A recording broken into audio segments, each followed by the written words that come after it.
ઓમ શ્રી ગણેશાય નમઃ. જય શ્રી કૃષ્ણ મિત્રો. આજે હું સરસ મજાની વાર્તા કહેવા જઈ રહી છું. શંકર ભગવાનનો નંદી અને કૃષ્ણ ભગવાનની ખેતી. તો મિત્રો, સરસ મજાની વાર્તા છે, તમે પૂરી ધ્યાનથી સાંભળજો. એકવાર શંકર ભગવાન કૈલાસ પર બેઠા બેઠા તપસ્યા કરીને ઊભા થઈ રહ્યા હતા. એટલામાં માં પાર્વતીજી ત્યાં પાસે આવ્યા અને શંકર ભગવાનને કહે છે કે પ્રભુ, તમે આખો દિવસ પર્વત પર બેઠા જ રહો છો અને હું આખો દિવસ ઘરનું કામ કર્યા કરું છું, ભૂખી તરસી બેઠી રહું છું. તમે તો કંઈ કમાતા પણ નથી, તો હું શું ખાઉં અને શું બાળકોને ખવડાવું? શું તમે કોઈ દિવસ ધ્યાન આપ્યું છે કે પરિવાર કેવી રીતે ચાલશે? માં પાર્વતી શંકર ભગવાનને બરાબર ખખડાવી રહ્યા હતા અને શંકર ભગવાન ધ્યાનથી ઊભા ઊભા સાંભળતા હતા. હું તમને એક વાત કહું, તમે માનશો? માં પાર્વતીજી શંકર ભગવાનને કહે છે. એટલે ભગવાન બોલ્યા કે દેવી, મેં તમારી સાથે 7 ફેરા લીધા છે, વચન દીધા છે, તમે કહો, હું તમારી વાત જરૂર માનીશ. એટલે માં પાર્વતી બોલ્યા, તો ઠીક છે પ્રભુ, તમે એવું કરો કે તમે વૃંદાવન ચાલ્યા જાઓ. તમારી પાસે એક નંદી બળદ તો છે જ, અને એક બળદ તમે કનૈયા પાસેથી માંગી લેજો ને. કનૈયા પાસે ખેતર તો છે, તમે ત્યાં જઈને ખેતી કરી લેજો. આનાથી આપણું ઘર સરસ ચાલશે, અને પછી ખેતરમાં જે પણ પાકે તે લઈ આવજો, એનાથી ઘર ચાલી જશે. પણ સ્વામી, એક વાતનું તમે ધ્યાન જરૂર રાખજો. તમે ત્યાં જઈને કનૈયાને કહેજો કે જે પણ ખેતરમાં ઉગાડશો, જે પણ પાક થશે, તેમાં ઉપરનો પાક હું લઈશ અને નીચેનો ભાગ કનૈયાને આપી દેજો. તમે આટલું કનૈયાને કહેજો કે ઉપરનો ભાગ પાકનો હું લઈશ, નીચેનો કનૈયાનો. આ સાંભળી ભગવાન બોલ્યા, ઠીક છે દેવી પાર્વતી, હું હમણાં જ નંદીને લઈને વૃંદાવન જઉં છું. ત્યાર પછી શંકર ભગવાન નંદી બળદ પર બેસી ગયા અને કનૈયાને ઘરે જવા નીકળી ગયા વૃંદાવન. જતા જતા રસ્તામાં નંદી શંકર ભગવાનને કહે છે, પ્રભુ, આપણે જઈ તો રહ્યા છીએ વૃંદાવન કનૈયા પાસે, પણ પ્રભુ, કનૈયો બહુ ચાલાક છે, બહુ તેજ છે. એટલે શંકર ભગવાન બોલ્યા, કંઈ વાંધો નહીં નંદી, જે થશે ને તે જોયું જશે. મેં પાર્વતીજીને વચન આપ્યું છે કે હવે હું ખેતી કરીને જ પાછો આવીશ, જે પણ પાક ઉગશે તે હું લઈને જ આવીશ. અને પછી શંકર ભગવાન નંદીને લઈને નંદી સાથે વૃંદાવન કનૈયાના ઘરના દરવાજા પાસે પહોંચી ગયા. વૃંદાવન આવી ગયા અને દરવાજા પાસે ઊભા ઊભા શંખ વગાડવા લાગ્યા. શંખનો અવાજ સાંભળી શ્રી કૃષ્ણ ભગવાને દરવાજો ખોલ્યો અને જુએ છે કે તેમની સામે શંકર ભગવાન ઊભા છે. શ્રી કૃષ્ણ ભગવાન શંકર ભગવાનને પ્રણામ કરે છે અને બોલ્યા, હે ભોળાનાથ, તમે અહીં? આવો, પધારો, અંદર ઘરમાં આવો. પ્રભુ, તમારે અચાનક આવવાનું કેમ થયું? તમે મને સંદેશો મોકલી દીધો હોત તો હું તમને મળવા આવી જાત. એટલે શંકર ભગવાન બોલ્યા કે કનૈયા, મારે એક કામ છે જે માત્ર તમે જ કરી શકો છો અને મારે એના માટે અહીં જ આવવું પડ્યું. એટલે શ્રી કૃષ્ણ ભગવાન બોલ્યા, હા હા પ્રભુ, કહો, હું તમારી કેવી રીતે સહાયતા કરી શકું છું? એટલે શંકર ભગવાન બોલ્યા કે કનૈયા, મારે તમારા ખેતરમાં ખેતી કરવી છે. મારી પાસે એક બળદ તો છે, અને મને એક બળદ તમારો આપી દો અને મને તમારું ખેતર ખેતી કરવા માટે આપો. આ વાત સાંભળી શંકર ભગવાનની વાત સાંભળી શ્રી કૃષ્ણ ભગવાને યશોદા માને બોલાવ્યા અને તેને પૂછે છે કે માં, તમારો શું વિચાર છે? શંકર ભગવાન આપણા ખેતરમાં ખેતી કરવા માંગે છે. એટલે યશોદા માં બોલ્યા, હા હા, કંઈ વાંધો નહીં, ઉપરથી તો સારી વાત છે અને આપણને પણ તૈયાર પાક મળી જશે, તૈયાર અનાજ મળી જશે. એટલે શંકર ભગવાન બોલ્યા કે મારી એક શરત છે કનૈયા, કે તમે મને ખેતરમાં જે પણ પાક ઉગાડવાનો કહેશો ને એ હું ઉગાડીશ, હું તેની ખેતી કરીશ. પણ જે ઉપરનો ભાગ હશે ને એ હું રાખીશ અને નીચેનો ભાગ હશે પાકનો એ તમારે રાખવાનો. તો એક શરતે હું ખેતી કરીશ. તમે કહો કનૈયા, શું ઉગાડું હું ખેતરમાં? આ સાંભળી કનૈયો કહે છે, ઠીક છે પ્રભુ, તમે એવું કરો, બટેકા વાવી દો. અને પછી શંકર ભગવાન કાનાનો એક બળદ લીધો અને નંદીને લઈને ખેતી કરવા ગયા અને કહેતા ગયા કનૈયાને કે હવે પાક ઉગી જશે ને, તૈયાર થઈ જશે ને, ત્યારે જ પાછો આવીશ. અને પછી ભગવાન ખેતી કરવા લાગ્યા. ખૂબ મહેનતથી ખેતી કરી, ખૂબ મહેનત કરી, બટેકા ઉગાડ્યા. થોડા દિવસમાં ખેતરમાં પાક ઉગી ગયો, તૈયાર થઈ ગયો. એટલે શરત મુજબ, શંકર ભગવાનની શરત મુજબ નંદી અને શંકર ભગવાન મળીને બટેકાનો જે ઉપરનો જે ઉગેલો ભાગ હતો, જે પાંદડા હોય તે કાપ્યા અને એ પાંદડાનું પોટલું બાંધીને કૈલાસ પર આવી ગયા. શંકર ભગવાને બહુ ખુશીથી મા પાર્વતીને તે પોટલું આપ્યું જે ખેતી કરીને તે લઈને આવ્યા હતા. હવે મા પાર્વતીએ એક પોટલું લીધું અને જ્યારે એ પોટલું ખોલ્યું અને જોયું તો તે મા પાર્વતી હેરાન રહી ગયા, ચોંકી ગયા. તે પોટલામાં તો માત્ર પાંદડા ને પાંદડા જ હતા. તો મા પાર્વતી બોલ્યા, પ્રભુ, તમે આ શું ઉઠાવીને લઈને આવ્યા છો? અને ખેતીનો પાક ઉગાડેલો ક્યાં છે? આ જે બટેકા આની આવે એ ક્યાં છે? ભગવાન બોલ્યા, પાર્વતીજી, તમે તો મને જેવું કીધું હતું મેં એવું જ કર્યું. તમે મને કીધું હતું કે ખેતીનો ઉપરનો ભાગ હોય તે આપણે રાખીશું અને નીચેનો ભાગ આપણે કનૈયાને આપીશું. તો ખેતીનો ઉપરનો ભાગ હું લઈને આવ્યો છું, બટેકા તો મેં કાનાને આપી દીધા. આ સાંભળીમાં પાર્વતી બોલ્યા કે પ્રભુ, હું એ કંઈ ન જાણું અને આ પાંદડાનું હું શું કરું? આ તો કંઈ કામના જ નથી. માં થોડા ગુસ્સે થયા અને કહ્યું, ફરી વાર પાછા જાઓ, ફરી બીજી ખેતી કરીને લાવો. પણ હવે પ્રભુ, એક વાતનું ધ્યાન રાખજો, આ વખતે તમે નીચેની ખેતીનો ભાગ લેશો અને ઉપરનો ભાગ કનૈયાને આપજો. મા પાર્વતી શંકર ભગવાનને થોડું ગુસ્સેથી બોલ્યા અને કહ્યું, ફરી જાઓ. હવે પાછા શંકર ભગવાન નંદીને લઈને પાછા વૃંદાવન જવા લાગ્યા. રસ્તામાં નંદી ભગવાનને સમજાવે છે, ભોળાનાથને કહે છે કે કાનો બહુ ચતુર છે પ્રભુ, તો તમે થોડા સાવધાન રહેજો.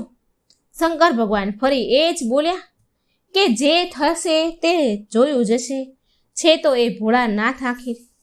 શંકર ભગવાન ફરી કનૈયાના ઘરે ગયા અને કહ્યું, કાના, મને તમારા બળદ અને ખેતર ફરી એકવાર જોઈએ છે ખેતી કરવા માટે. મારે ફરી એકવાર ખેતી કરવી છે, પણ આ વખતે મારી એક શરત છે કે હું જે પણ ઉગાડીશ, જે પણ ખેતી કરીશ, તે ઉપરનો ભાગ તમે રાખજો અને નીચેનો ભાગ હું લઈ જઈશ. તો આ શરતે મારે ખેતી કરવી છે. તો બોલો કાના, હવે હું ખેતરમાં શું ઉગાડું, શેની ખેતી કરું? શંકર ભગવાનની શરત માની અને કૃષ્ણ ભગવાન બોલ્યા કે ઠીક છે ભોળાનાથ, જેવું તમે ઈચ્છો તો તમે જાઓ, બાજરો ઉગાડી દો. હવે ભોળાનાથ તો ભોળા છે એટલે કૃષ્ણ ભગવાનના કહેવાથી શંકર ભગવાને બાજરો ખેતરમાં રોપી દીધો. બાજરો વાવ્યો, બાજરાની ખેતી કરી અને ખૂબ મહેનત કરી, દિવસ રાત મહેનત કરી. સારી રીતે ખેતીનો રખેવાળું કર્યું અને થોડા દિવસમાં બહુ સરસ બાજરો ઉગ્યો. હર્યો ભર્યો બાજરો ખેતરમાં થયો અને જ્યારે ઉગીને તૈયાર થઈ ગયો બાજરો, પછી બાજરીને કાપવાનો જ્યારે સમય થયો એટલે ઉપર બાજરીના જે ડુંડા હતા તે તોડ્યા કૃષ્ણ ભગવાને. કૃષ્ણ ભગવાન તૈયાર પાક થઈ ગયો એટલે ખેતરમાં આવ્યા અને ઉપરના બધા જ ડુંડા તોડીને લઈ ગયા. અને બાજરાના જે નીચેની ડાળીઓ હતી, જે ઠૂઠા હતા, તે શંકર ભગવાને તે બધા કાપી અને તેનું પોટલું બાંધ્યું અને લઈ આવ્યા. કૈલાસ પર તે પોટલું લઈને આવ્યા. કૈલાસમાં આવ્યા પછી શંકર ભગવાન તે પોટલું પાર્વતીજીને આપે છે અને મા પાર્વતીજી તે પોટલું હાથમાં લીધું અને અંદરથી તેમણે ખોલીને જોયું તો બાજરીનો જે નીચેની ડાળીઓ હતી તે હતી. ઉપરનો જે બાજરીના જે ડુંડા આવે તે તો કનૈયો લઈ ગયો. હવે આ જોઈ મા પાર્વતી ખૂબ ગુસ્સે થયા, લાલ પીળા થવા લાગ્યા. આ જોઈ મા પાર્વતી બોલ્યા, અરે રે રે રે રે પ્રભુ, તમે આ શું લઈને આવ્યા? આ તો ઘાસ ફૂસ છે, હું આનું શું કરીશ? આની ઉપરનો બાજરો ક્યાં છે? અરે પાર્વતીજી, શંકર ભગવાન કહે છે, અરે પાર્વતીજી, તમે તો મને એવું કહ્યું હતું ને કે આ વખતે નીચેની ખેતીનો ભાગ લાવજો અને ઉપરનો ભાગ કનૈયાને આપી દેજો. એટલે મેં એવું જ કર્યું. ઉપરનો ભાગ કનૈયો લઈ ગયો ને નીચેનો ભાગ હું લઈને આવ્યો. મા પાર્વતીજી બોલ્યા કે એ હું કંઈ ન જાણું. અરે, હું શું જમવાનું બનાવું અને શું બાળકોને જમાડું? તમે ફરી પાછા જાઓ વૃંદાવન અને ફરી ખેતી કરો અને કંઈક લઈને જાઓ. અને આ વખતે કનૈયાને કહી દેજો કે ઉપર અને નીચેનો બંનેનો ખેતીનો ભાગ હું લઈશ. જે પણ ઉગશે એ ઉપર નીચેનો બંનેનો ભાગ હું લઈ જઈશ. આ સાંભળી ભોળાનાથ બોલ્યા કે ઠીક છે પાર્વતીજી, જેવું તમે કહો તેમ હું કરીશ. હું ફરી જાઉં છું. હું ફરી જઈને ખેતી કરીશ. હવે ભોળાનાથ, બિચારા ભોળા, ફરી ભગવાન કનૈયાના ઘરે વૃંદાવન ગયા અને ફરી કનૈયાને કહ્યું કે મને ફરી તમારું ખેતર અને બળદ જોઈએ છીએ, પણ આ વખતે મારી શરત એ છે કે હું નીચેનો અને ઉપરનો બંનેનો ભાગ હું લઈશ. કહો તમે મને, હું શેની ખેતી કરું? હું શું ખેતરમાં ઉગાડું? કૃષ્ણ ભગવાન તો ચાલાક. આ સાંભળે કૃષ્ણ ભગવાન બોલ્યા, ઠીક છે ભોળાનાથ, તમે આ વખતે એવું કરો, મકાઈ વાવી દો. મને તમારી શરત મંજૂર છે. તમે ઉપર અને નીચેનો જે પણ ખેતીનો ભાગ હોય એ તમે રાખી લેજો અને જે પણ કાંઈ વધશે તે હું લઈ લઈશ. પછી શંકર ભગવાન ખેતરમાં ગયા અને મકાઈ ઉગાડી. ખૂબ મહેનત કરી, દિવસ રાત સારી રીતે સંભાળ રાખી, ખૂબ મહેનત કરી અને થોડા સમયમાં તો મકાઈનો પાક સરસ મજાનો તૈયાર થયો. હર્યું ભર્યું મકાઈથી ખેતર થઈ ગયું.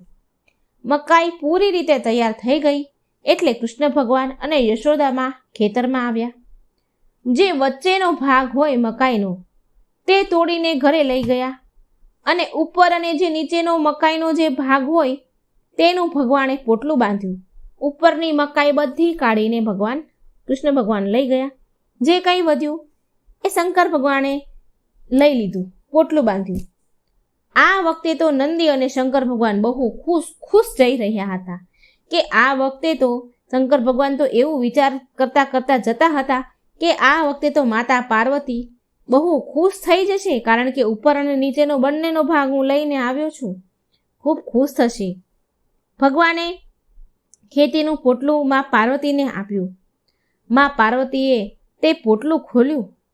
તેવામાં તો મા પાર્વતી માથું પકડીને નીચે જમીન પર બેસી ગયા અને માથે હાથ દઈને બોલવા લાગ્યા, અરે રે રે રે રે પ્રભુ, તમે આ ઉપર અને નીચેનો ભાગ તો લઈને આવ્યા, પણ આમાં મકાઈ ક્યાં છે? પાર્વતીમાં કહે છે, ભગવાનને કહે છે.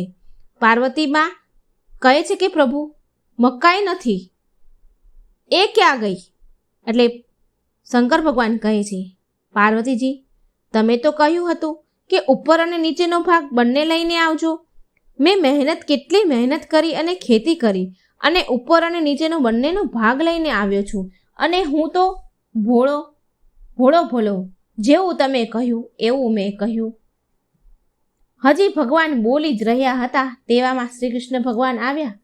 જે શંકર ભગવાને ખેતી કરી હતી તે બધું લઈને પોટલું બાંધીને આવ્યા. મકાઈ, બાજરો, બટેકા બધું જ લઈને આવ્યા. ને શ્રી કૃષ્ણ ભગવાન કહે છે, મા પાર્વતી, ભોળાનાથ સાચું કહે છે. ભોળાનાથ તો બહુ ભોળા છે અને એટલે જ તો ભક્તો ભોળાનાથને ભોળા બાબા કહે છે, ભોલે બાબા કહે છે. ભોળાનાથ તો ભાવના ભૂખ્યા છે. પ્રેમથી તેમને જે પણ અર્પણ કરો તે ગ્રહણ કરી લે છે. તમને ધ્યાન છે કે ભોળાનાથ કેટલા ભોળા છે? તે ખૂબ દયનીય છે, ખૂબ દયાવાન છે. મા પાર્વતી ભોળાનાથે જે પણ ખેતી કરી છે તે હું લઈને આવ્યો છું. બટેકા, બાજરો, મકાઈ બધું જ લાવ્યો છું. આને સ્વીકાર કરો માં. મા પાર્વતી જુએ છે કે ભોળાનાથે તો બહુ સરસ ખેતી કરી છે.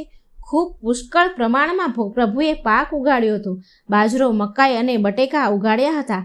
મા પાર્વતી તો જોઈને બહુ ખુશ થઈ ગયા, ખૂબ રાજી થયા. મા પાર્વતી ખુશ થઈને બોલ્યા કે હે પ્રભુ, કંઈ પણ કહો, પણ તમે અને નંદીએ બંનેએ કાનાના બળદને લઈને ખૂબ સારી ખેતી કરી છે.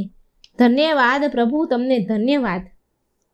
તો મિત્રો, આ હતી શંકર ભગવાનની ખેતી, શંકર ભગવાનનો નંદી અને કૃષ્ણ ભગવાનની ખેતી. ભગવાન શિવને 5 પુત્રીઓ હતી, જેનાથી માં પાર્વતી પણ હતા અજાણ. ઓમ નમઃ શિવાય. મિત્રો, આજે ખૂબ સરસ મજાની આપણે કથા સાંભળીશું. હિન્દુ પંચાંગમાં શ્રાવણ મહિનો ભગવાન શિવને સમર્પિત માનવામાં આવ્યો છે અને આ કારણથી ભગવાન શિવ આ મહિનાના અધિષ્ઠાતા દેવ છે. આ મહિનામાં ભગવાન ભોળાનાથ તેના પરિવાર સાથે પૃથ્વી પર આવે છે અને અહીંથી જ બ્રહ્માંડનું સંચાલન કરે છે.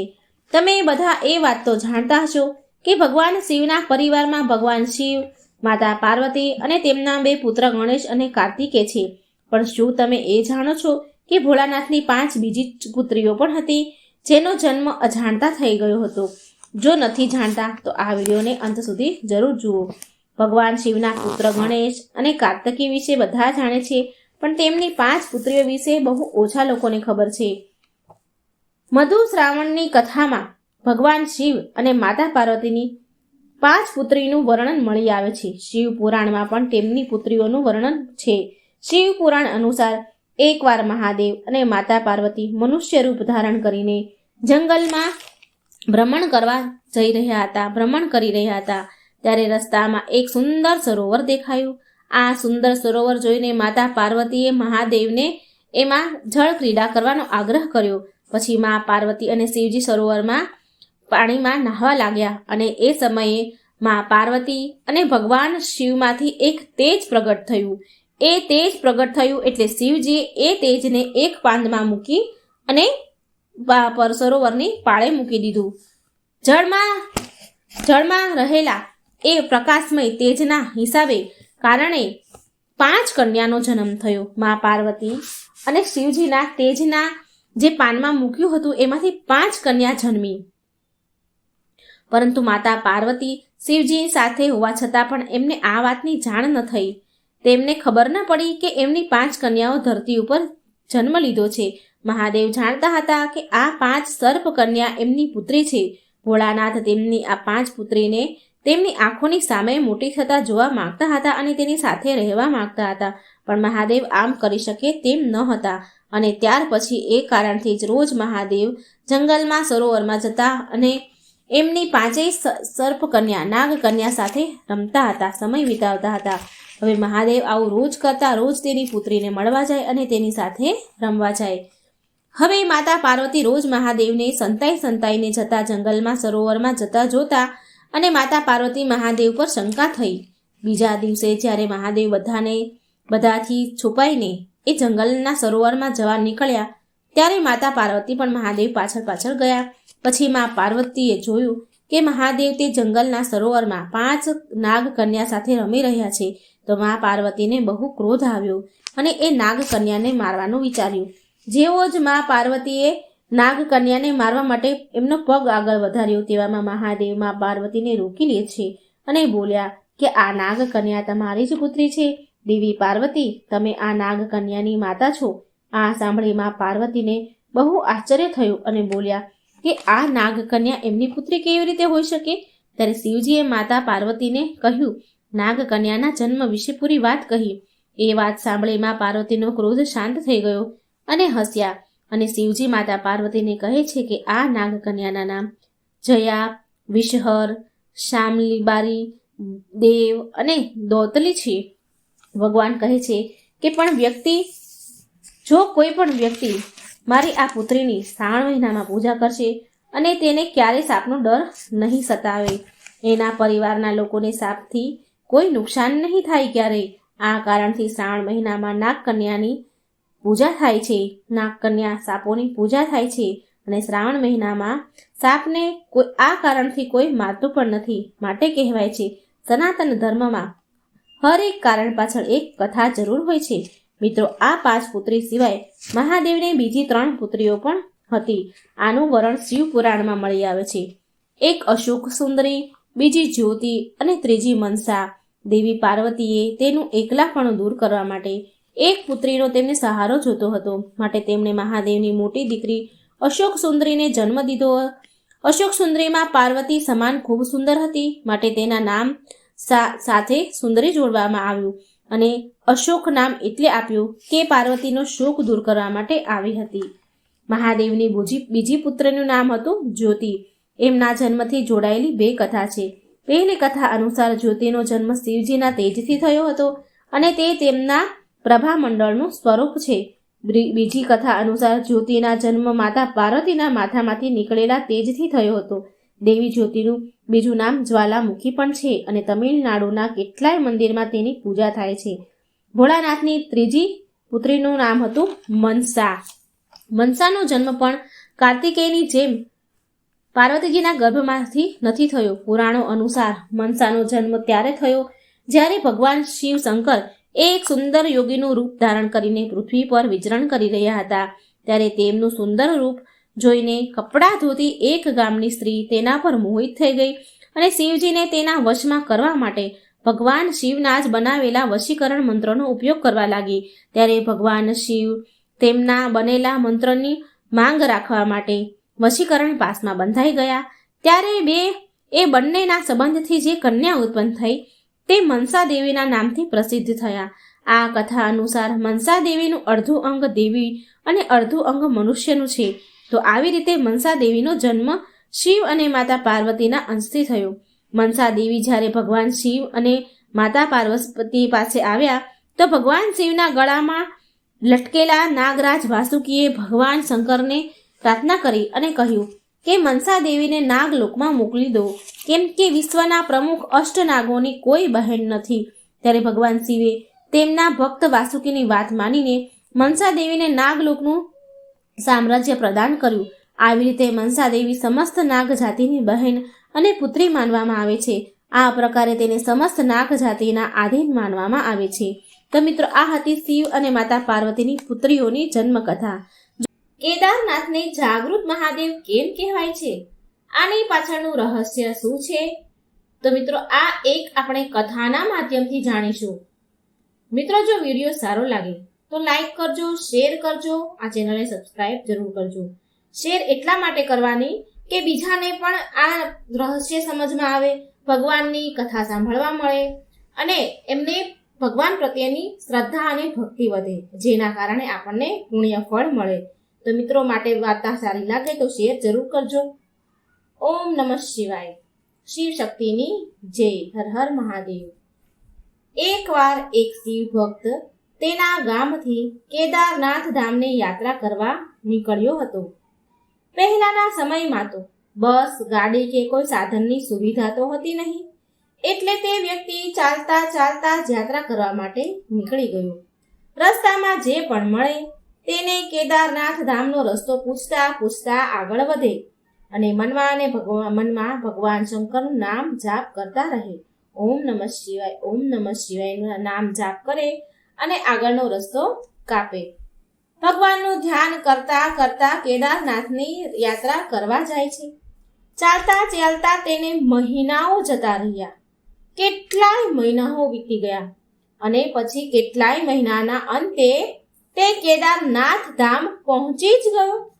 હવે કેદારનાથમાં મંદિરના દ્વાર 6 મહિના જ ખુલે છે અને 6 મહિના બંધ થઈ જાય છે. તે માણસ તે સમયે પહોંચે છે જે સમયે મંદિરના દ્વાર બંધ થઈ જવાના હતા. પંડિતજી દ્વાર બંધ કરી જ રહ્યા હતા હજી, અને આ માણસ પહોંચ્યો. હવે તે માણસ પંડિતજીને, બ્રાહ્મણને વિનંતી કરે છે. કહે છે કે એ બહુ દૂરથી આવ્યો છે, કેટલાય મહિનાથી ચાલીને યાત્રા કરીને અહીં સુધી પહોંચ્યો છું. તેણે પંડિતજીને ઘણી પ્રાર્થના કરી કે કૃપા કરીને મંદિરના દરવાજા ખોલો, એકવાર પ્રભુના દર્શન કરવા દો. પણ ત્યાંનો તો નિયમ જ છે કે એકવાર દરવાજો બંધ થઈ ગયો તો પછી બંધ. નિયમ તો નિયમ જ હોય. પણ બ્રાહ્મણજી, એ પંડિત બ્રાહ્મણ વ્યક્તિ માન્યા નહીં, કારણ કે નિયમ તો તૂટે નહીં. ત્યાંના જે પૂજારી હોય, જે કેદારનાથ મંદિરના, એ માન્યા નહીં. આ વ્યક્તિએ ઘણી વિનંતી કરી પણ દ્વાર એમણે ખોલ્યા નહીં. તે માણસ બહુ જ રડ્યો. વારંવાર ભગવાન શંકરને યાદ કરતો રહ્યો કે હે પ્રભુ, બસ એકવાર દર્શન કરાવી દો. તે બધાને પ્રાર્થના કરી રહ્યો હતો, પણ કોઈએ પણ તેની વાત સાંભળી નહીં. હવે એ બ્રાહ્મણ બોલ્યા, પૂજારીજી બોલ્યા કે હવે તું અહીં 6 મહિના પછી જ આવજે. હવે 6 મહિના પછી જ અહીંના દરવાજા ખુલશે. ત્યાંના પૂજારીજીએ આ વ્યક્તિને આવું કહ્યું. અહીં 6 મહિના બરફ અને ઠંડી બહુ પડે છે. આટલું કહી પંડિતજી અને બીજા બધા જે ત્યાંના સેવકો હોય, બીજા બધા હોય તે ત્યાંથી ચાલ્યા ગયા. ત્યાં કોઈ પણ ન રહ્યું. માત્ર આ એક જ આદમી યાત્રા કરીને ચાલીને આવ્યો એ જ રહ્યો. રડતા રડતા ત્યાં તેને રાત પડી ગઈ. ચારે બાજુ અંધારું થઈ ગયું. પણ તે વ્યક્તિને ભગવાન પર વિશ્વાસ હતો, ભરોસો હતો કે શંકર ભગવાન તેના પર કૃપા જરૂર કરશે. એ સમયે તેને બહુ તરસ અને ભૂખ પણ લાગી હતી, કારણ કે ઘણા સમયથી એ ચાલતો હતો. બહુ તરસ અને ભૂખ હતી એને. એટલામાં ત્યાં તેને કોઈના આવવાનો અવાજ સંભળાયો. રાત પડી હતી, ઘનઘોર અંધારું હતું, તો એને કોઈ આવતું હોય તો કોઈના પગલાંનો અવાજ સંભળાયો. તેણે જોયું કે કોઈ સંન્યાસી સાધુ મહારાજ તેની પાસે આવી રહ્યા છે. સાધુ મહારાજ તેની પાસે આવ્યા અને બેસી ગયા. તે સાધુ મહારાજે તેને પૂછ્યું કે બેટા, તું ક્યાંથી આવ્યો છે? અહીં કેમ બેઠો છે? એટલે તે વ્યક્તિએ બધી જ વાત કરી કે સાધુ મહારાજ, હું ચાલતા ચાલતા કેટલાય મહિનાથી કેદારનાથ ભોળાનાથની યાત્રા કરવા માટે આવ્યો છું. ભોળાનાથની યાત્રા કરતો આવ્યો છું અને અહીં પહોંચ્યો તો અહીંના મંદિરના દરવાજા બંધ થઈ ગયા. હવે અહીંના દરવાજા 6 મહિના પછી જ ખુલશે. મહારાજ, મારા અહીં આવવાનું વ્યર્થ થઈ ગયું. મારી ચાલીને આવવાની યાત્રા નિષ્ફળ ગઈ. મને શિવજીના દર્શન ન થયા. આમ તે ગદગદ અવાજથી રડતો બોલતો હતો. રડતા રડતા આંખોમાંથી તો આંસુડાની ધારા વહેતી હતી અને બોલતો હતો. એટલે તે સાધુ મહારાજ તે વ્યક્તિને સમજાવે છે અને ખાવા પીવાનું આપ્યું. અને પછી બહુ વાર સુધી તે સાધુ મહારાજ સાથે વાતો કરી. તે વ્યક્તિએ અને તે સાધુ મહારાજે બેએ વાતો કરી.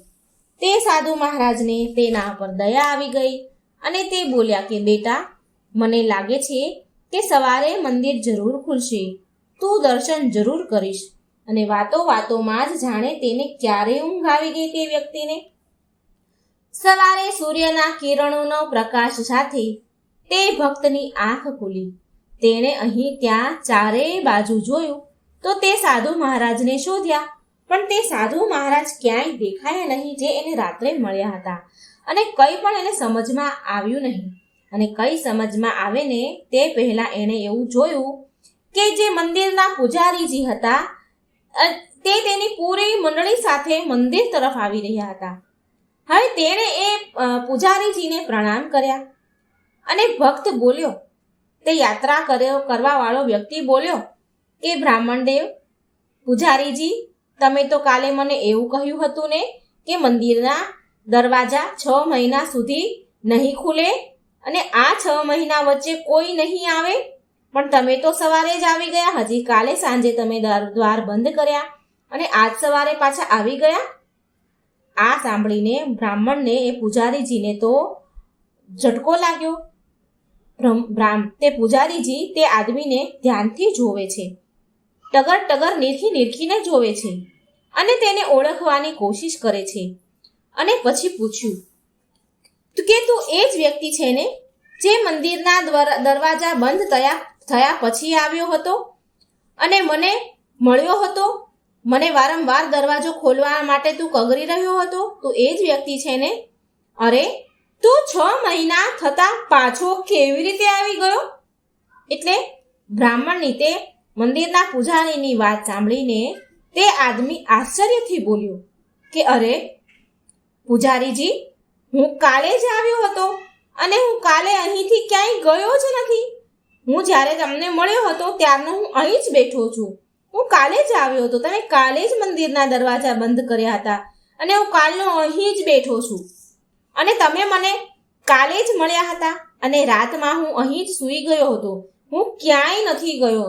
પૂજારીજી, આ સાંભળીને પૂજારીજીને આશ્ચર્યનું ઠેકાણું ન રહ્યું.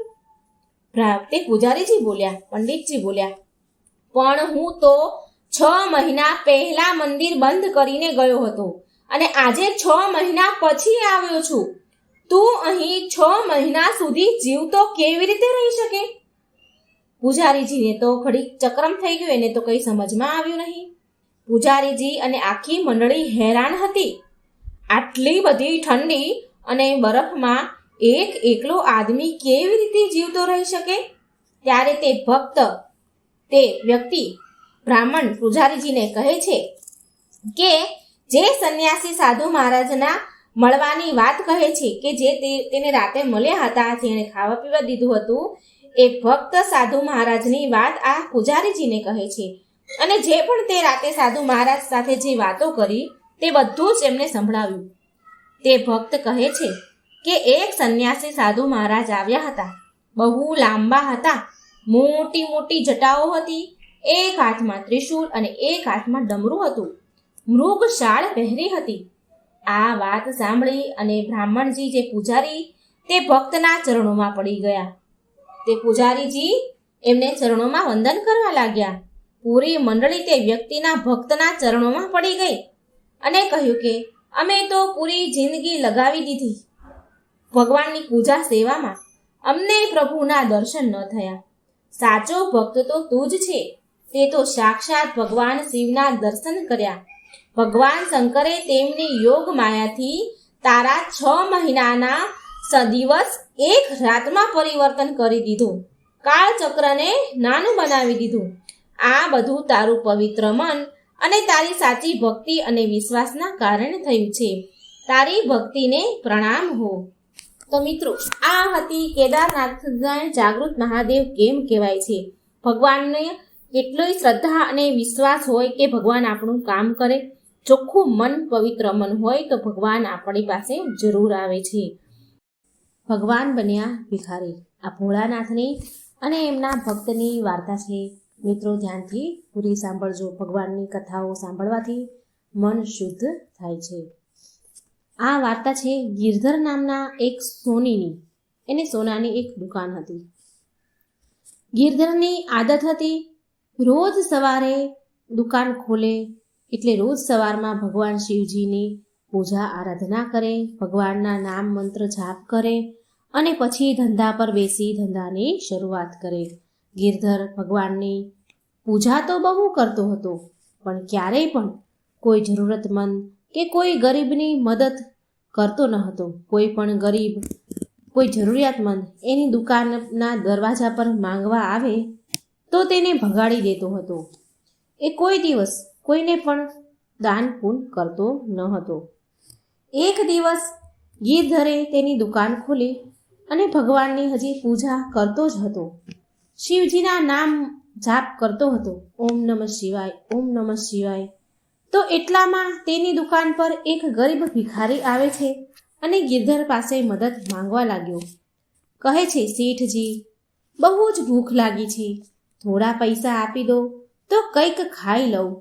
મને થોડી મદદ કરો, હું ખૂબ જ ભૂખ્યો છું. તો ગિરધર પૂજા કરીને ધંધા પર બેઠો અને ભિખારીને જાકારો આપવા લાગ્યો. જા જા, હટ અહીંથી. સવારમાં મગજ ખરાબ કરવા ક્યાંથી આવી જાઓ છો? બસ દુકાન ખોલવાની જ વાટ હોય છે. ભિખારીની તો લાઈન લાગી જાય છે. ચલ જા અહીંથી. ભિખારીને નિરાશ કરી અને ત્યાંથી ભગાડી દીધો. તે ભિખારી નિરાશ થઈને ત્યાંથી ખાલી હાથે પાછો વળી ગયો. એટલામાં તેની દુકાન પર એક ગિરધરનો મિત્ર આવ્યો અને તે કહેવા લાગ્યો, શું વાત છે ગિરધર, તું આટલો બધો ગુસ્સામાં કેમ છે? એટલે ગિરધર બોલ્યો કે શું કરું, હું કંટાળી ગયો છું કે દુકાન ખોલી નથી અને ભિખારીઓની લાઈન લાગી જાય છે, માંગવાવાળા આવી જાય છે, બજારમાં હરેક સમયે ભિખારી ફર્યા કરે છે, હેરાન પરેશાન થઈ ગયો છું હું તો. ગિરધરનો મિત્ર બોલ્યો, સારું છોડ, ચાલ એક કપ ચા પીવડાવ મને. ગિરધર બોલ્યો, હા હમણાં જ મંગાવું છું ચા. અને ગિરધર તેના કારીગરને ચા લાવવાનું કહે છે અને એના મિત્ર માટે ચા મંગાવે છે. હવે અહીં ભગવાન શિવ તો કૈલાસ પર બેઠા બેઠા બધું જોઈ રહ્યા છે. ભગવાન શિવ તો બહુ ભોળા ભલા છે. એ એમના ભક્તનો હાથ કેવી રીતે છોડે? તે તો ભક્તને કોઈ ખોટા રસ્તે નથી જવા દેતા. ભગવાન શિવ કૈલાસ પર બેઠા બેઠા બધું જ જોઈ રહ્યા હતા. એટલે પાર્વતીજી બોલ્યા, શું થયું સ્વામી? તમે મનમાં કેમ હસી રહ્યા છો? એટલે ભગવાન શિવ બોલ્યા કે દેવી પાર્વતી, તમે જુઓ, પેલો મારો ભક્ત ગિરધર મારી પૂજા પાઠ બહુ કરે છે. બહુ મનથી મારી સેવા કરે છે, પૂજા કરે છે. પણ એ ગિરધર એ નથી જાણતો કે મારી અસલ સેવા પૂજા તો ગરીબોની સહાયતા કરવાની જ છે. ગરીબોની સહાયતા કરે એ જ મારી અસલ સેવા છે. કેમ કે ધરતીના પ્રત્યેક પ્રાણીમાં મારો વાસ છે. હમણાં થોડી વાર પહેલા જ એક ભિખારી, એક જરૂરતમંદ ભૂખ્યો ભિખારી તેના દરવાજે આવ્યો અને ખાલી હાથે પાછો કાઢી મૂક્યો એને. એટલામાં પાર્વતીજી બોલ્યા, હે પ્રભુ, તો પછી તમારે તમારા ભક્તને સાચો માર્ગ તો બતાવવો જ પડશે, સાચા માર્ગે એને લાવવો જ પડશે. એટલે શિવજી બોલ્યા, હા હા દેવી, કે દેવી પાર્વતી, હું ગિરધરના દ્વાર પર જરૂર જઈશ. હવે એ તો ગિરધરને જોવાનું કે એ મને ઓળખી શકે છે કે નહીં.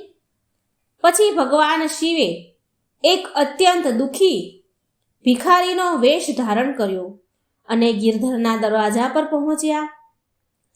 ગિરધરે તો તે સમયે ભગવાન શિવજીની પૂજા કરી રહ્યો હતો. હજી એને એની દુકાન ખોલી જ હતી અને દુકાન ખોલતાની સાથે ભગવાનની સેવા પૂજા કરી જ રહ્યો હતો. ભગવાનના મંત્ર જાપ કરી રહ્યો હતો અને પ્રાર્થના કરતો હતો કે હે મહાદેવ, હું તમારી રોજ સાચા મનથી પૂજા કરું છું, હંમેશા તમારું નામ લેતો રહું છું, તો પણ તમે મને દર્શન કેમ નથી આપતા?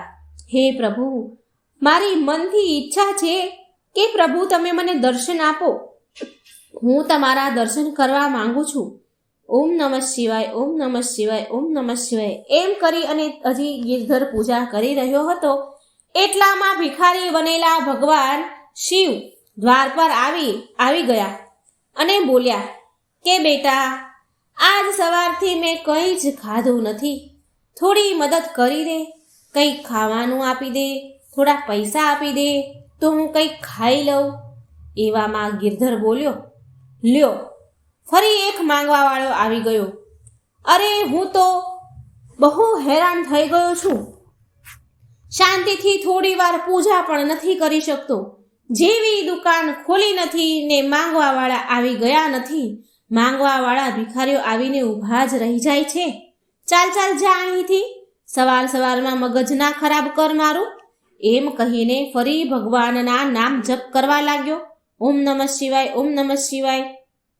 એટલે ભિખારી બનેલા ભગવાન બોલ્યા કે તું મને તો ખાલી હાથે પાછો કાઢે છે, પણ જો ભગવાન શિવ સ્વયં તારા દરવાજે આવી ગયા તો તું શું એને પણ ખાલી હાથે પાછા કાઢીશ? એટલે ગિરધર બોલ્યો કે અરે, ભગવાન શિવ આવી રીતે ન આવે. જ્યારે ભગવાન શિવ મારા દરવાજે મારી દુકાને આવશે એને તો ત્યારે મારી દુકાન તેના રૂપ અને તેના તેજથી ચમકવા લાગશે. ભગવાન શિવનું રૂપ બહુ સુંદર છે, સાક્ષાત મહાકાળ છે ભગવાન શિવ. ભગવાન શિવ અને તારામાં બહુ જ અંતર છે. તું છે એક ભિખારી અને એ છે પૂરી સૃષ્ટિને ચલાવનાર ભગવાન શિવ.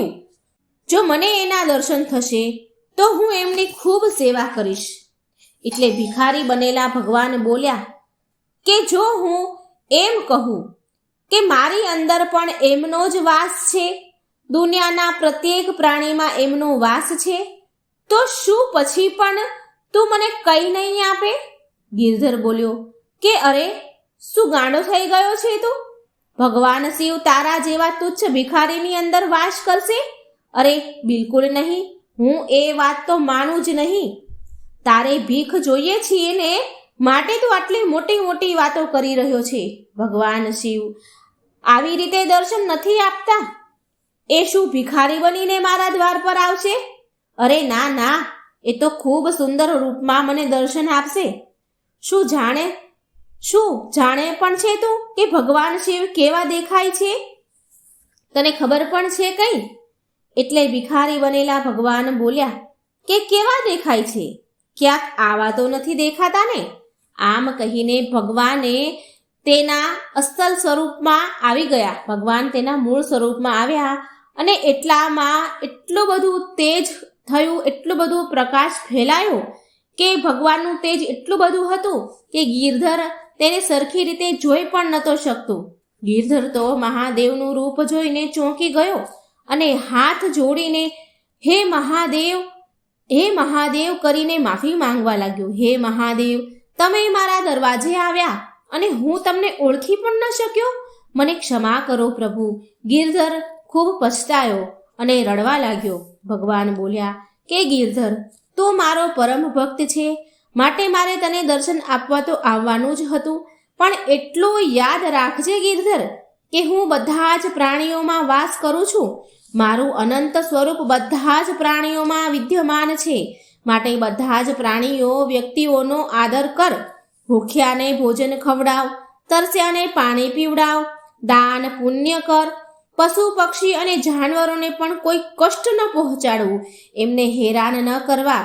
સદાય બીજાનું ભલું કર, ત્યારે જ તારી પૂજાનું ફળ તને મળશે.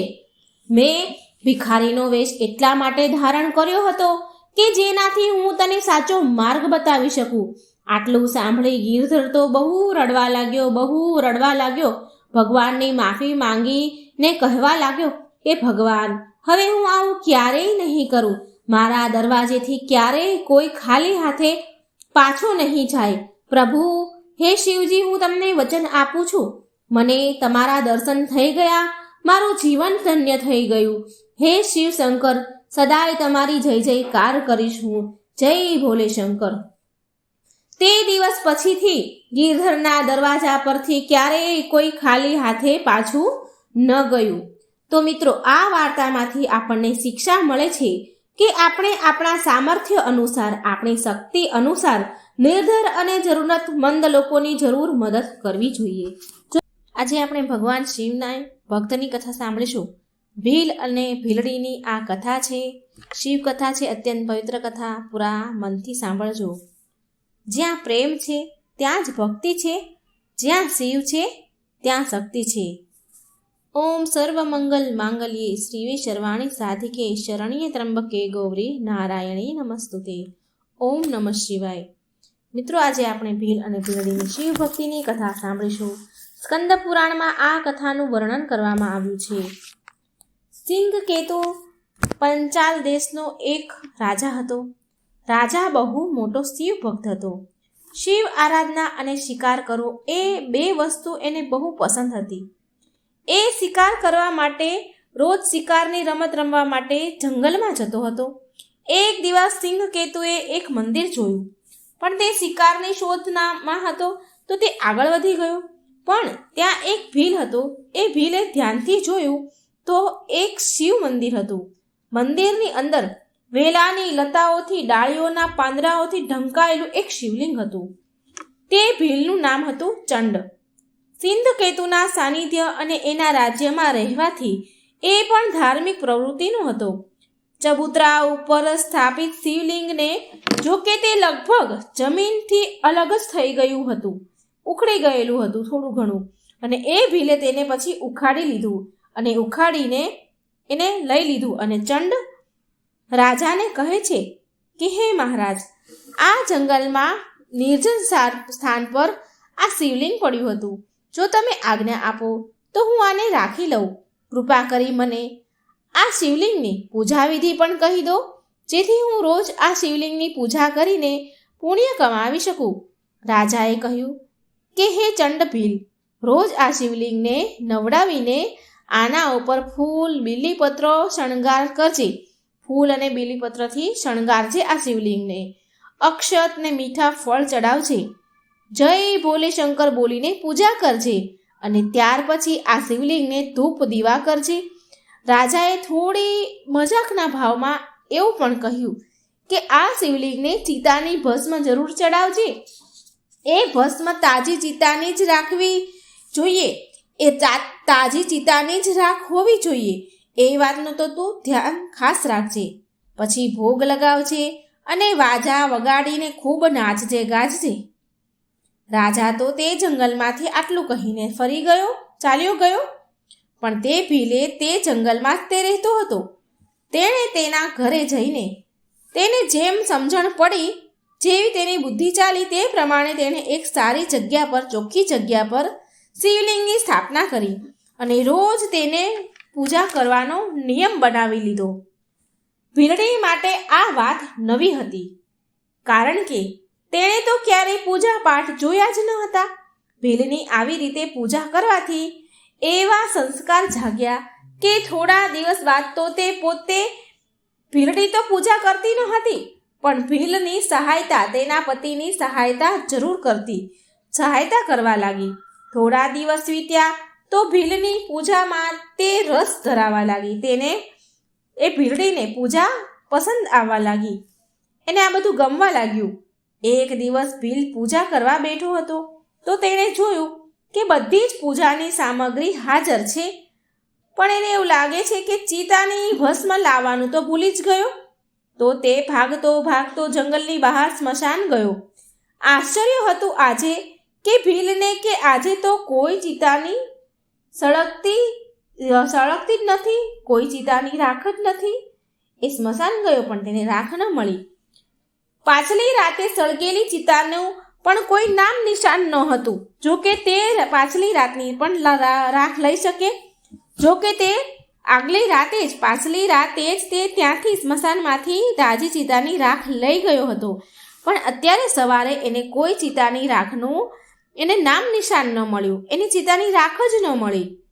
હવે તે પાછો ભાગતો ભાગતો ઘરે આવ્યો. તેણે ભસ્મનો ડબ્બો ખોલ્યો, જેમાં તે ભસ્મ રાખતો હતો ચિતાની. એ નાનો ડબ્બો ખોલ્યો તો એ ડબ્બામાં પણ ચિતાની રાખ હતી નહીં. એક ચપટી પણ ભગવાનને ચડાવાય એટલી પણ રાખ નહીં. હવે તેને ચિંતા થવા લાગી, હું પૂજા કેવી રીતે કરીશ? નિરાશ થઈ ગયો. તેણે તેની ભીલડીને બોલાવી, જેણે બધી તૈયારી કરી હતી પૂજાની. એને વાત કરી કે ભસ્મની જે રાખ, ચિતાની જે ભસ્મ હોય એ તો છે જ નહીં, હવે પૂજા કેવી રીતે કરું? તેની પત્ની બોલી કે આજે ભસ્મ વગર જ પૂજા કરી લો ને, બાકી બધું તો તૈયાર જ છે સામગ્રી. ભીલ કહે છે, ના હો, રાજાએ કહ્યું છે કે ચિતાની ભસ્મ તો બહુ જરૂરી છે, એ મળી નથી તો હવે હું શું કરું? ભીલ બહુ ચિંતા કરતો બેઠો હતો. ભીલે ભીલડીને કહ્યું, જો આજે હું પૂજા નહીં કરું ને તો હું જીવતો નહીં રહું. મારું મન બહુ દુઃખી છે અને મને બહુ ચિંતા થાય છે કે ભસ્મ વગર પૂજા થશે નહીં. મારાથી આ જોવાતું નથી, મારાથી આ દુઃખ સહન નહીં થાય, હું મરી જઈશ. ભીલડીએ ભીલને આમ દુઃખી થતા, ખૂબ દુઃખી હતો, એટલે દુઃખી થતા જોઈને ભીલડીએ ઉપાય બતાવ્યો કે આ ઘર બહુ જૂનું થઈ ગયું છે, હું આને સળગાવી દઉં આ ઘરને, અને હું આમાં સળગતા ઘરમાં બેસી જાઉં. પછી તમે પૂજા કરવા માટે મારા સળગી ગયા પછી પૂજા કરવા માટે જે મારી સળગી ગયા પછી રાખ બની હોય એ રાખ, એ ભસ્મનો ઉપયોગ તમે તમારી પૂજામાં કરી લેજો. ભીલે એ વાત માની નહીં. ભીલે ના પાડી. બહુ વિવાદ થયો બંને વચ્ચે આ વાત પર. પણ ભીલડી બોલી કે હું મારા પતિદેવ અને દેવોના દેવ મહાદેવના કામ આવવાનો આ અવસર તો નહીં જ છોડું, મેં નહીં આવો અવસર જવા દઉં. ભીલડીની જીદ કરવાથી ભીલ માની ગયો.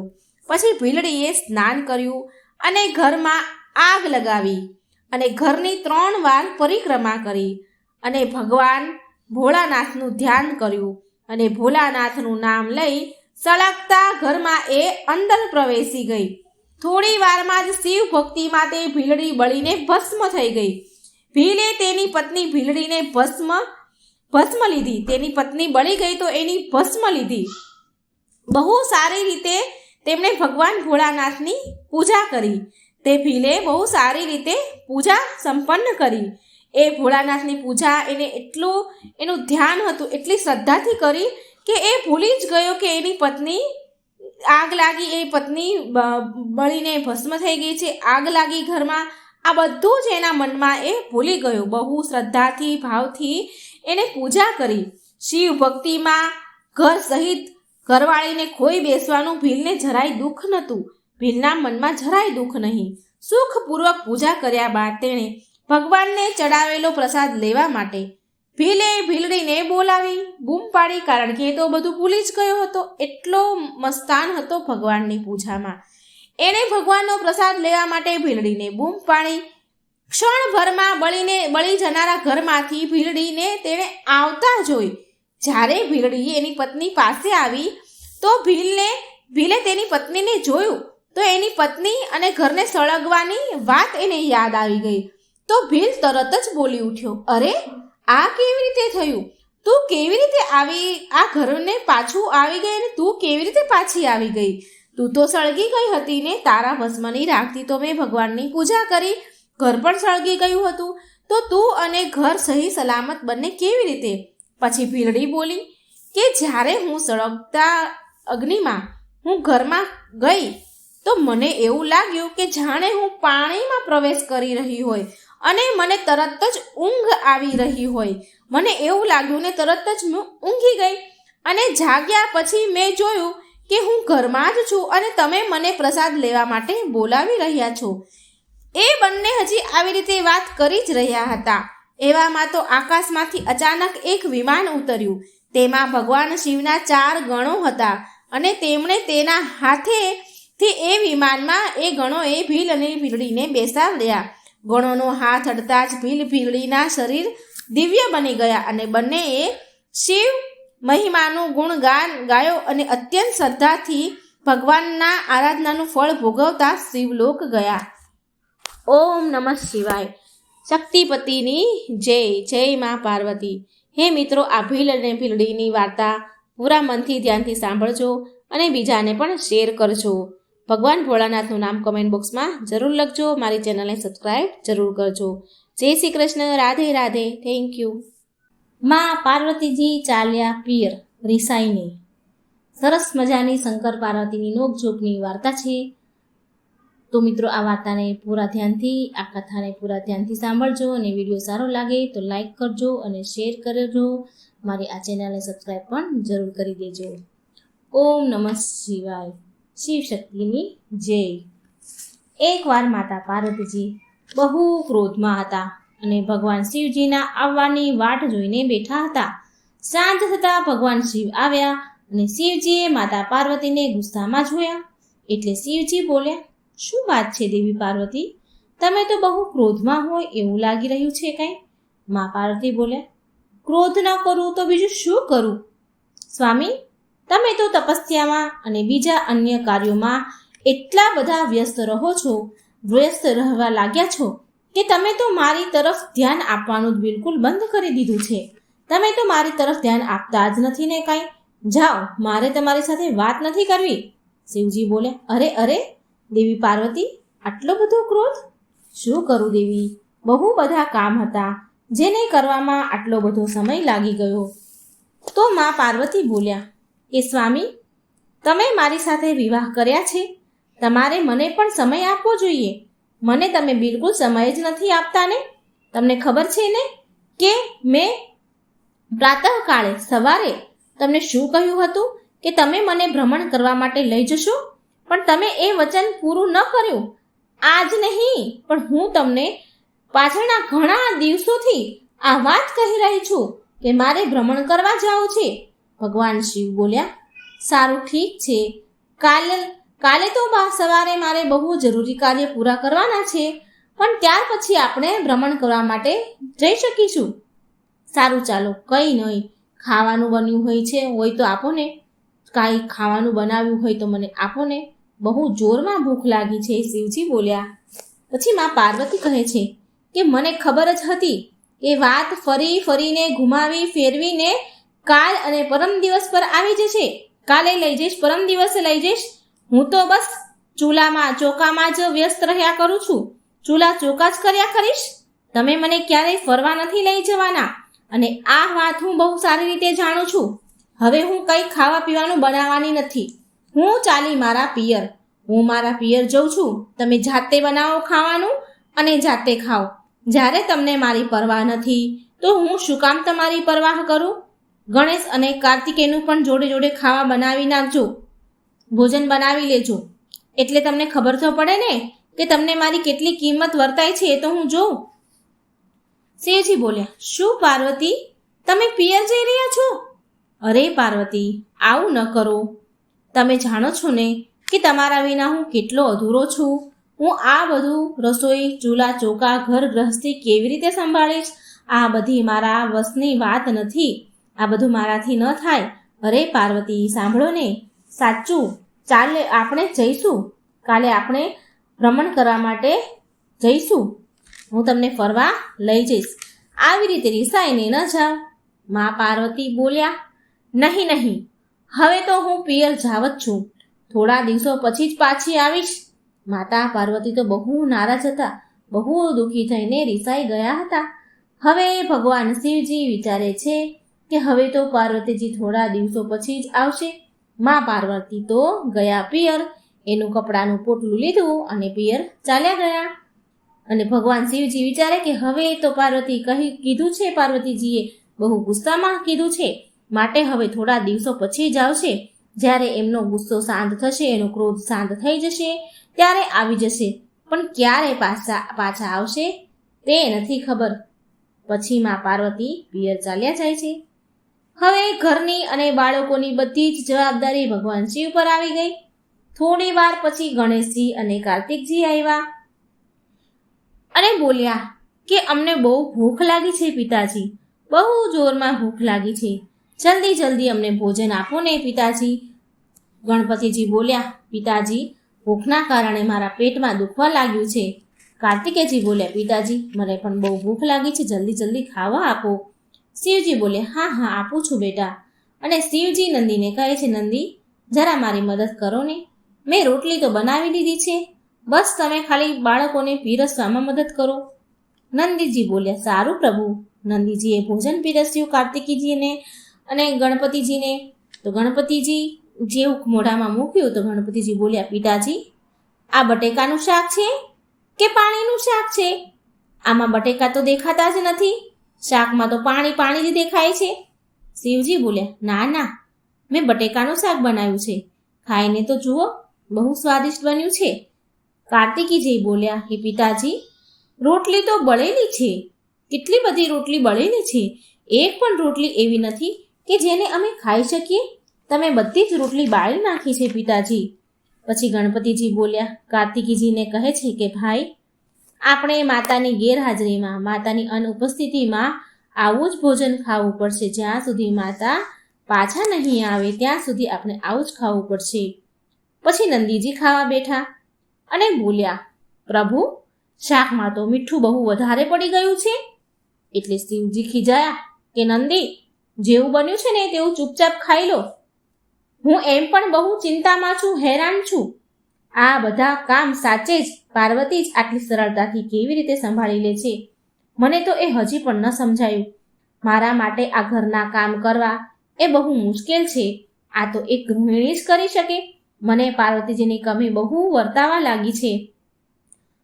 થોડી વાર પછી ગણપતિજી અને કાર્તિકેયજી રમવા માટે જાય છે અને આ તરફ શિવજી બહુ હેરાન પરેશાન હતા. તેમને માતા પાર્વતીની બહુ યાદ આવી રહી હતી, માટે તેમને ક્યાંય મન લાગી ન રહ્યું હતું. દૈત્યોને જ્યારે આ વાતની ખબર પડી કે શિવજી કૈલાસ પર્વત પર બિલકુલ એકલા છે, તો પછી એ કૈલાસ પર આક્રમણ કરવા માટે વિચારવા લાગ્યા. દૈત્યો એકબીજાને અરસપરસ બોલી રહ્યા હતા કે આ સમયે મહાદેવની શક્તિ ક્ષીણ છે, કેમ કે સૂચના મળી છે કે પાર્વતી એમનાથી રિસાઈને પિયર ચાલ્યા ગયા છે.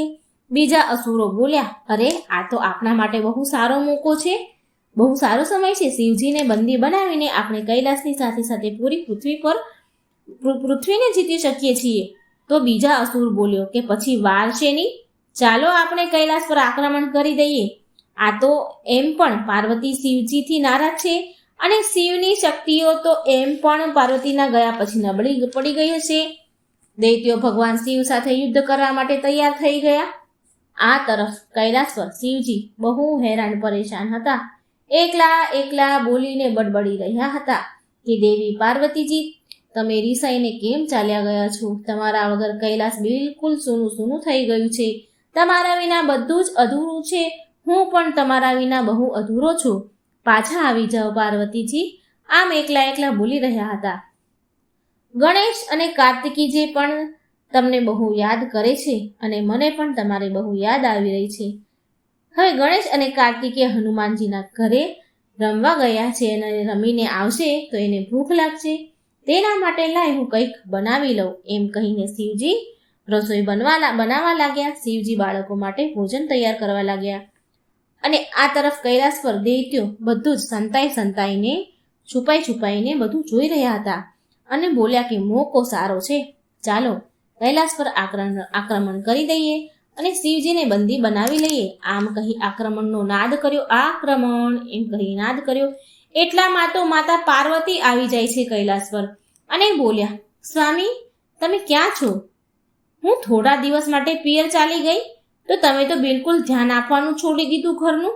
શિવજી બોલ્યા, શું કરું પાર્વતી, તમારા વિના હું અધૂરો છું. તમે જતા રહો છો તો મારી શક્તિઓ પણ ક્ષીણ થઈ જાય છે. માટે ક્યારે તમે મારાથી રિસાઈને ન જશો? પાર્વતીજી બોલ્યા, સારું સારું સ્વામી, હવે હું રિસાઈને ક્યારેય મારા પિયર નહીં જાઉં. મને ખબર છે કે દૈત્ય તો આ વાટ જોઈને જ બેઠા હોય છે કે ક્યારે શિવ અને શક્તિ અલગ થાય અને ક્યારે કૈલાસ પર હુમલો કરીએ. એ લોકોનો કોઈ ભરોસો નથી. મારી પાછળ મારું આટલું સુંદર ઘર, સજાવેલું ઘર મારું તોડી ફોડી નાખશે. સ્વામી ચાલો આજે તો દૈત્યોને પાઠ ભણાવી જ દઈએ. દૈત્યોને ખબર પડી કે મા પાર્વતી આવી ગયા તો ભાગો ભાગો, આ તો અમને મારી નાખશે એમ કહીને ભાગ્યા. માતા પાર્વતી અને ભગવાન શિવને એક સાથે જોઈને ગભરાઈ ગયા અને ભાગી ગયા દૈત્યો. પછી મા પાર્વતી જોર જોરથી હસવા લાગ્યા અને મા પાર્વતીની હસતા જોઈને શિવજી પણ જોર જોરથી હસવા લાગ્યા અને શિવ પાર્વતીને હસતા જોઈને સમસ્ત ગણો પણ હસવા લાગ્યા. માતા પાર્વતીજીને પાછા આવતા જોઈ બધા બહુ ખુશ થઈ ગયા. ગણપતિજી અને કાર્તિકે પણ પાછા રમીને આવી ગયા એટલે એમણે માતા પાર્વતીને જોયા તો એ પણ બહુ ખુશ થયા અને પૂરો કૈલાશ ખુશીથી ઝૂમવા લાગ્યો. તો મિત્રો કેટલી સરસ હતી ભગવાન શિવ અને પાર્વતીની નોકઝોકની વાર્તા. તો મિત્રો વિડીયો લાગે હા સારો તો શેર કરજો, લાઈક કરજો અને મારી ચેનલને સબસ્ક્રાઈબ જરૂર કરજો.